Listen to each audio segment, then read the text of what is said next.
Et bonjour les amis, bienvenue sur ATV1, la télévision qui vous sourit pour ce JT du mois de mai, dans la même lignée que les précédents, c'est-à-dire avec mon fidèle compagnon de route Jean-Pierre Zapata, qui une fois de plus va nous éclairer sur cette crise financière et ce marasme économique dont nos gouvernants successifs tentent lamentablement, il faut le dire, de nous en faire porter le chapeau pour mieux nous faire les poches. Mais arrêtez, il n'y a plus rien dedans. Allez voir plutôt du côté des banques ce qui se passe, comme va le faire Jean-Pierre. Et justement, il va revenir sur le rôle des banques, leur fonctionnement. Une banque se décompose en deux activités. Vous avez la banque de dépôt et la banque d'affaires. La banque de dépôt collecte les versements des déposants sur les comptes et utilise cet argent afin de placer un petit peu de sous pour leurs clients et une grosse partie ou le reste à financer les PME, les PMI, les particuliers. C'est du financement. Ça, c'est la banque de dépôt. Et puis, vous avez la banque d'affaires.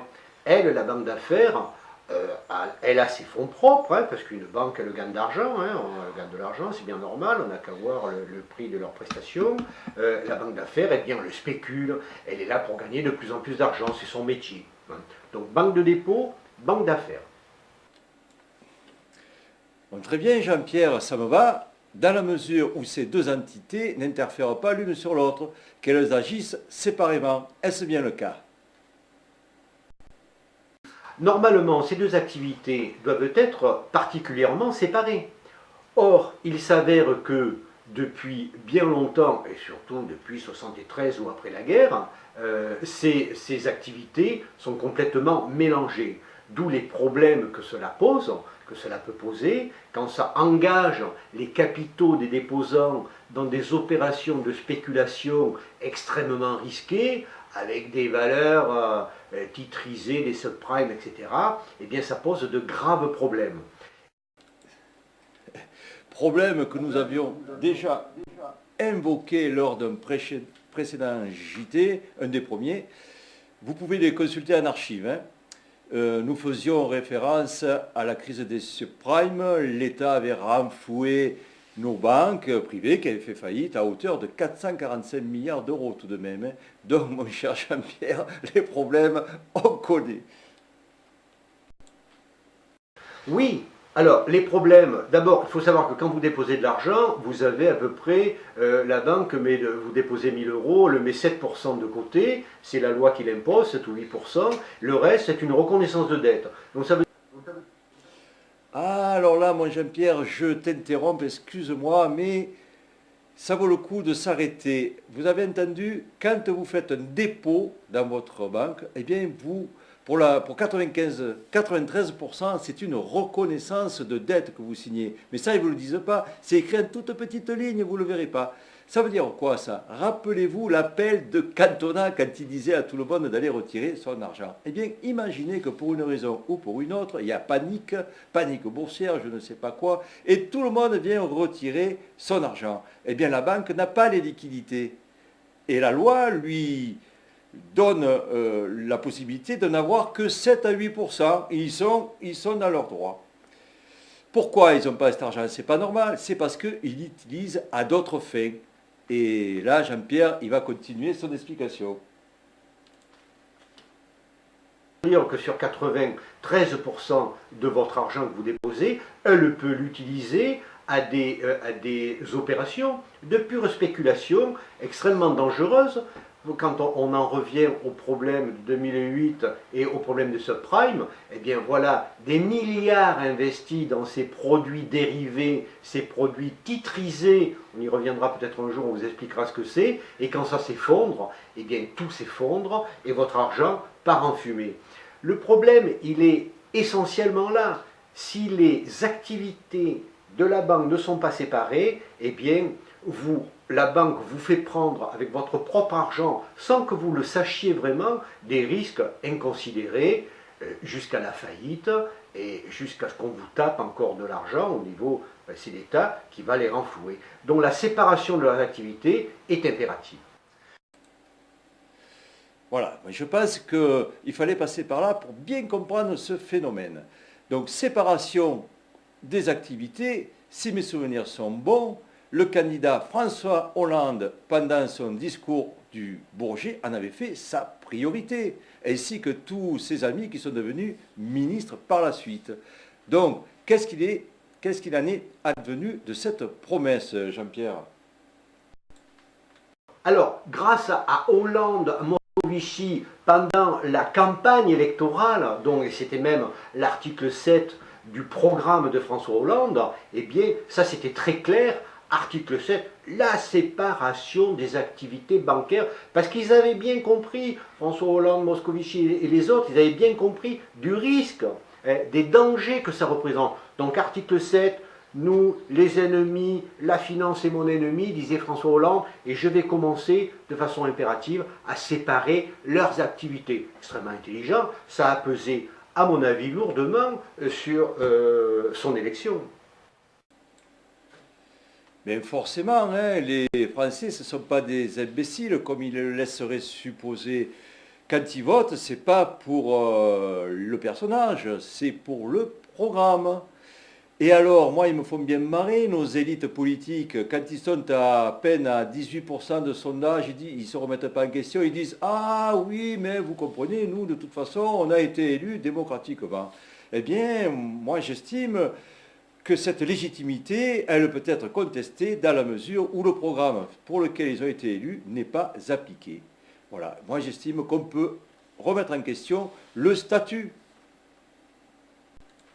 Le problème, c'est que François Hollande a fait ce qu'il avait promis, mais sous quelle pression, on ne sait pas. En fait, la séparation a été un leurre. Je pense que les banques lui ont autorisé, ça a touché à peine 3% de leurs activités. Donc il a fait croire qu'il mettait en place la séparation de leurs activités. En fait, pas du tout. Ça a touché quelques 3% à un chouïa près de leur activité. Les banques lui ont donné un petit os à ronger. Voilà, il a fait ce qu'on lui a ordonné de faire, et puis il a enterré, bien sûr, le projet, malheureusement. Donc, séparation de leurs activités n'existe pas. Et voilà, le tour est joué. Ils appellent ça faire de la politique. Bien joué François Hollande, on ne pourra pas vous attaquer d'abus de confiance puisque cette promesse, vous l'avez en partie appliquée. Et c'est justement ce que je vous reproche, vous ne faites que des mesurettes, des demi-mesures, le vote blanc par exemple. Vous n'allez jamais au bout de vos idées, ce qui conduit à ne rien faire, mais bon, en vous laissant la conscience tranquille. Mais ce n'est pas suffisant ça.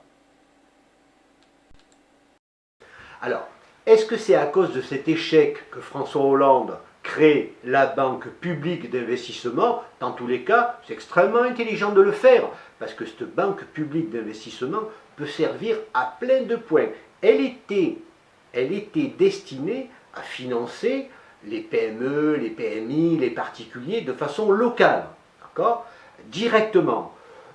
Les banques, on l'a compris, préfèrent spéculer que de financer les PME, PMI, prendre un peu des risques, etc. Ça ne rapporte pas assez d'argent. La BPI est créée pour ça. Eureka, elle est dotée par abondement de l'État de quelques milliards. Bon, il faut peut-être un peu du temps pour mettre de l'argent, mais en tout cas, sur le principe, magnifique. Or, eh bien, ce n'est pas du tout ce qui se passe. Il s'avère que cette banque publique d'investissement s'est mise au service des banques privées qui ont gardé une fois de plus le contrôle sur les décisions, qui on finance pas, et en fait ils se servent de cette banque publique d'investissement comme une tirelire dans laquelle ils tapent un peu de sous sur les projets qu'ils financent.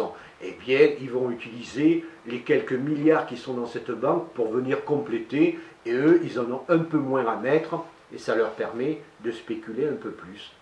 Donc elle n'a pas du tout la fonction pour laquelle elle a été créée. C'est bien dommage, parce qu'elle pouvait aussi servir à bien d'autres choses.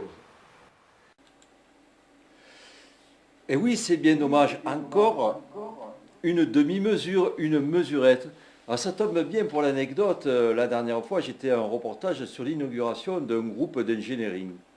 Et il y avait le député de ma circonscription qui est parti dans un discours très politique, et figurez-vous qu'il en a fait des tonnes sur la BPI par-ci, la BPI par-là, et nous sommes les seuls à avoir fait ça. Oui, très bien, très très bonne idée, sauf que allez essayer de prendre rendez-vous avec la banque publique d'investissement, essayez de trouver un guichet, il n'y en a pas. Elle n'existe pas physiquement.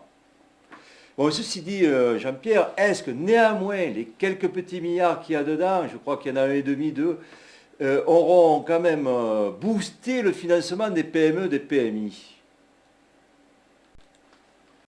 Et justement, on le voit dans les chiffres. Ils préfèrent spéculer, donc ils n'acceptent pas beaucoup de dossiers. Comme la BPI n'a pas de pouvoir de décision, n'est qu'une tirelire qui se promène d'une banque à l'autre, eh bien on s'aperçoit encore, quand on regarde les derniers chiffres, c'est 34% des dossiers structurés qui sont refusés de PME, PMI, ou plus ou moins, qui sont refusés par les banques. Et là, 34%, ça ne recense pas le particulier, le commerçant ou l'artisan qui passe en disant j'ai besoin de 10 000 pour changer mon camion, on lui dit non, il repart en ayant bien compris la chose. 34% de dossiers refusés des PME, PMI, c'est énorme, parce que ça joue énormément sur l'économie, et après on s'étonne de l'emploi et du manque de croissance. Bingo, justement, ça a été annoncé, zéro la croissance au mois de mai. Alors, on ne vous a pas parlé de l'intérêt de la dette, des 130 millions que l'on verse tous les jours à nos banquiers pour payer l'intérêt de la dette, pas la dette. Ça représente à peu près 50 milliards d'intérêts de la dette par an à cause d'une loi de 1973 qu'avait mis en place à l'époque Pompidou, Giscard, et qu'avait relayé Mitterrand, Chirac et Sarkozy, et qu'ils ont gravé dans le marbre, dans la Constitution européenne, je crois que c'est l'article 123 actuellement, une loi qui interdit aux banques centrales de prêter directement aux États. Les États sont obligés de passer par les banques privées, sachant qu'au passage, les agences de notation enlèvent des A comme rien, ce qui fait que le taux augmente. On est, nous, je crois, à peu près à 3%. Eh bien, ça fait beaucoup d'argent de perdu. Alors Mélenchon, je sais qu'il est contre cette loi, il aimerait l'abolir. Seulement, est-ce que c'est possible de l'abolir? Parce que je crois qu'on ne peut pas le faire, sachant que les Allemands ne sont pas favorables pour cette abolition. Mais nous, à ATB1, on a d'autres idées qui sont très très très faciles à mettre en place et qui permettraient justement d'éviter de payer ce type d'intérêt très lourd pour notre société. On en est là. Et si la BCE est obligée de prêter aux banques, il y a une solution toute trouvée. On l'a pompé un peu sur le rapport de Michel Rocard. Merci Michel Rocard, qui a oublié d'être bête. Michel Rocard, il dit quoi? Il dit la Banque Centrale Européenne, rien ne lui interdit de prêter à une banque privée ou à une banque publique. Rien ne lui interdit. Or, la banque publique existe, la banque publique d'investissement. Cette banque publique qui appartient à l'État, c'est la seule qui appartient à l'État, rappelez-vous, la Banque de France n'appartient plus à l'État. Encore une aberration. Cette banque publique peut emprunter directement à la BCE au même taux que ce que la BCE prête aux banques privées.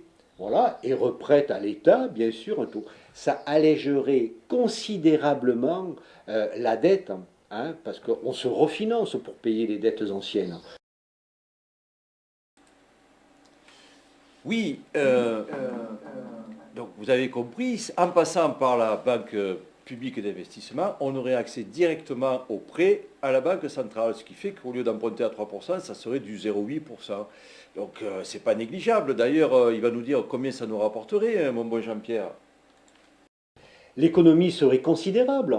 C'est de l'ordre de 30, 35, peut-être 40 milliards. Imaginez 2,5 ou 3% d'écart sur un montant de dette que nous connaissons, c'est considérable. Là, il y a une économie immédiate à faire, immédiate et facile à faire. Imaginez, même les cadres de la BCE, certains, pas tous, mais beaucoup disent, comment se fait-il que l'État français n'utilise pas sa banque publique d'investissement pour nous demander des crédits? Rien ne s'y oppose. Juridiquement, rien ne s'oppose à ce que la BCE fasse des prêts à une banque publique. Cette banque publique, qui va obtenir des prêts à 1% ou à moins, va reprêter bien sûr tout cet argent à l'État au même taux, puisque l'État et la banque publique sont les mêmes personnes. Là, il y a une économie immédiate à faire. Oui, encore, vous voyez, comme quoi les solutions existent, il suffit d'avoir la volonté politique de les mettre en application. Alors on vient de se rapprocher de l'Europe avec la BCE, justement cette Europe, dans quel état elle est? Est-ce qu'elle aussi, elle est sous la domination du système bancaire? Est-ce qu'elle aussi, elle peut s'en sortir et récupérer un peu d'argent? Alors l'Europe a encore pas mal de moyens pour récupérer de l'argent. La preuve, ils sont en train de réfléchir et de mettre en place la fameuse taxe Tobin.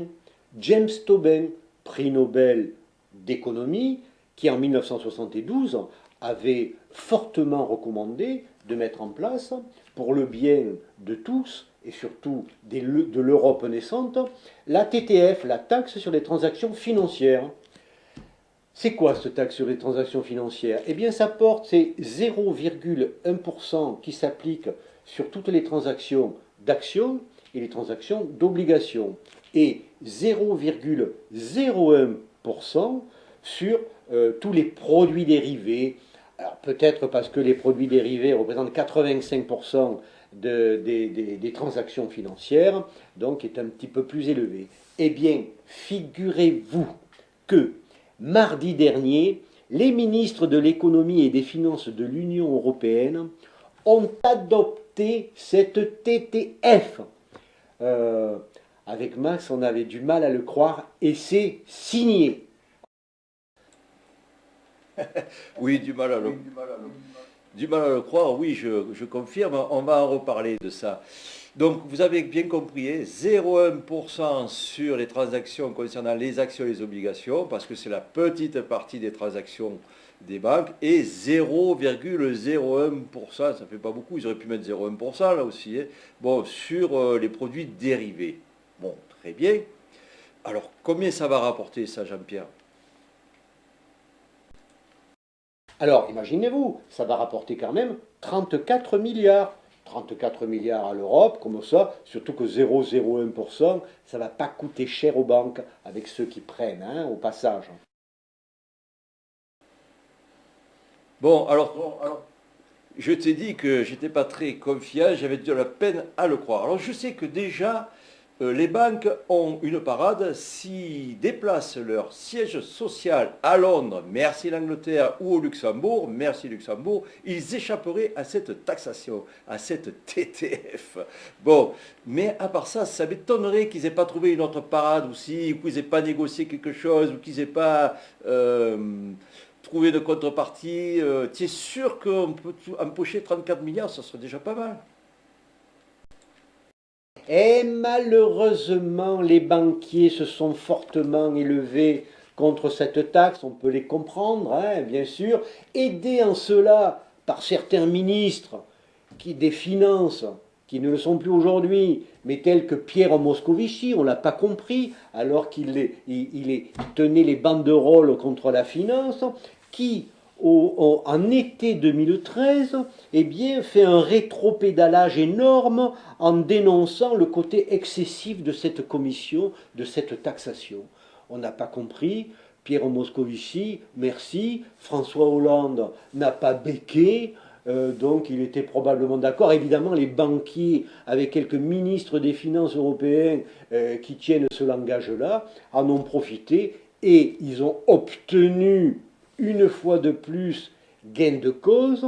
Ça veut dire que la mise en place de cette taxation de façon immédiate n'aura lieu que sur les actions, ni sur les obligations, et surtout n'aura pas lieu sur les produits dérivés, évidemment, qui rapportent énormément d'argent aux banques Voilà. Donc ça va générer non pas 34 milliards, mais 4,6 milliards.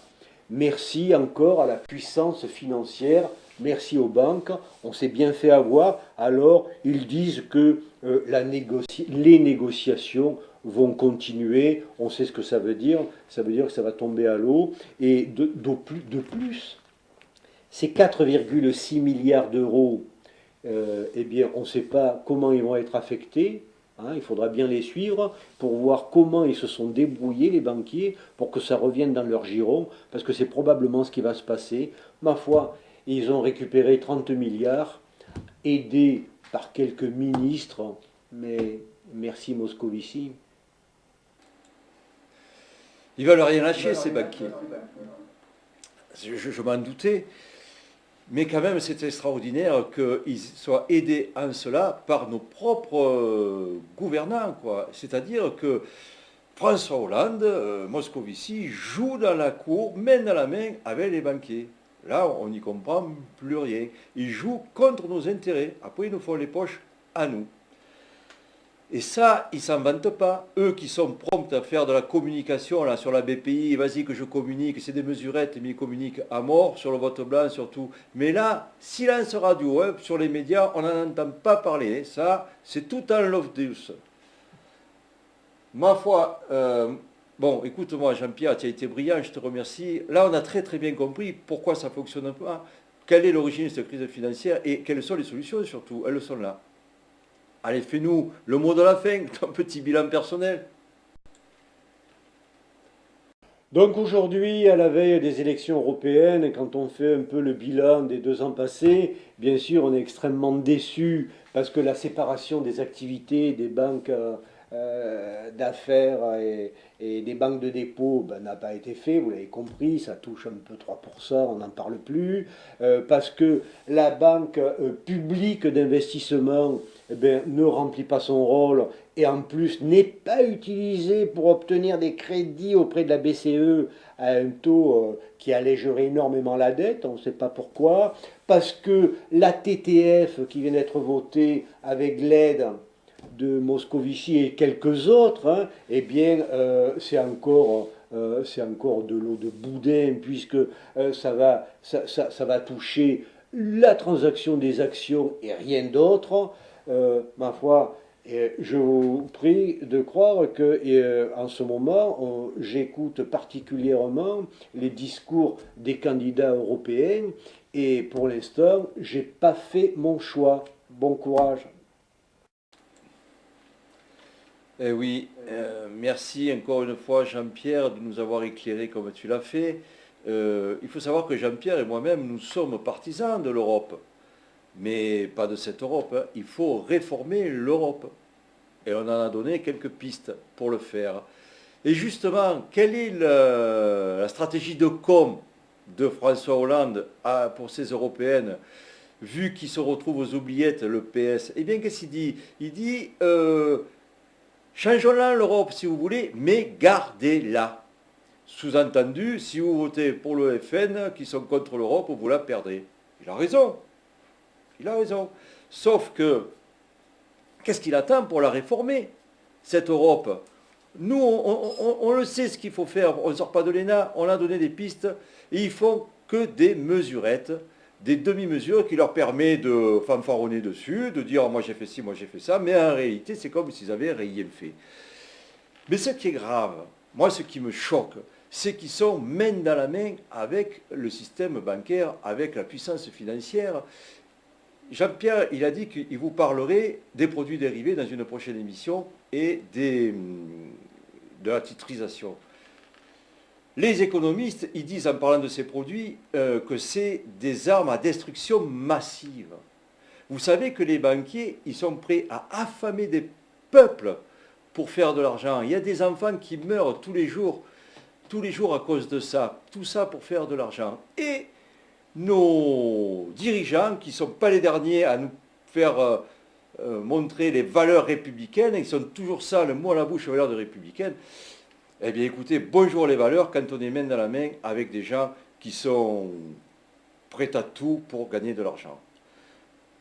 Bon écoutez, Bon, ce qu'il faut faire, c'est bien entendu sociabiliser ce secteur bancaire, par exemple en mettant un comité de surveillance, ça serait la moindre des choses, avec des gens du civil, entre autres mesures. Mais ça, ce n'est pas de mon ressort, c'est du ressort des politiques.